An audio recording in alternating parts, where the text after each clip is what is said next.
আহা শাবনূর, সেই চিত্রনায়িকা শাবনূর কোথায় যেন হারিয়ে গেল। হ্যালো ভাই বন্ধুরা, welcome to another brand new video. তো আমি এখন কথা বলবো আমাদের বাংলাদেশের একজন স্বনামধন্য অভিনেত্রী আমাদের শাবনূর ম্যাডামকে নিয়ে। তো দেখুন, শাবনূর ম্যাডাম কিন্তু পাগল মানুষ, তার লাস্ট সিনেমা ছিল, তারপরে কিন্তু সে আর অভিনয়ের সঙ্গে জড়িত না, অনেকদিন যাবতই কিন্তু গ্যাপের মধ্যে পড়ে গেছে। তো শাবনূরের ফিটনেস ইস্যু নিয়েও কিন্তু নানান ধরনের নানান কথাবার্তা হয়েছে। সে কিন্তু এখন অস্ট্রেলিয়ার প্রবাসী। তবে যাই হোক, এবার শোনা যেতেছে শাবনূর নাকি নতুন সিনেমাতে আসতে যেতেছে। তো নতুন সিনেমাতে আসতে যাইতেছে, তার ফিটনেস যে ইস্যুটা ছিল এটা কি কাটে উঠতে পারছে? কিন্তু তার সোশ্যাল হ্যান্ডেলে কিন্তু ঘুরলেই কিন্তু দেখা যায় শাবনূরের নতুন নতুন কিছু ভিডিও এবং ফটো।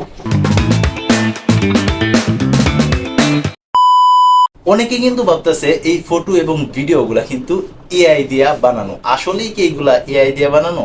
ভাই, আমার কাছে যা মনে হয়েছে, শাবনূরের মতো এরকম লুজ একটা বডি এত টাইট ফিট কেমন করে হয়ে গেল ভাই, এটা তো আর জানি না। তবে আমার মনে হয় এই ভিডিও বা এই ছবিগুলো কিন্তু এআই দিয়াই বানানো।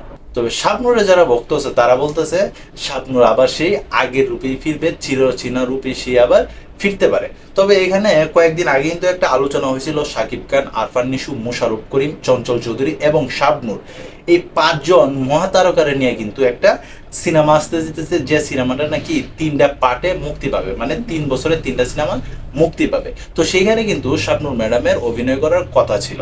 এখন যেহেতু সোশ্যাল মিডিয়াতে এই ধরনের কিছু পোস্ট দেখা যাইতেছে, তবে বোঝা যাইলেও কিন্তু যাইতে পারে যে শাবনূর কষ্ট করে তার ফিটনেসটারে কিন্তু রেডি করছে সেই আগের পুরনো শাবনূরের মতো। তবে তোমরা যারা শাবনূরের ফ্যান আছো, তোমাদের কাছে কি মনে হয় এই ফটোগুলা কি এআই দিয়ে বানানো? তো তোমরা যারা কষ্ট করে এতক্ষণ ভিডিওটা দেখছো, তোমাদেরকে অসংখ্য ধন্যবাদ। আর তোমরা যারা এই ধরনের ভিডিও দেখতে পছন্দ করো, অবশ্যই চ্যানেলটাকে সাবস্ক্রাইব করে পাশে থাকতে পারো।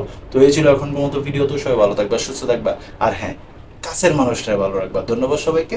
আল্লাহ হাফিজ।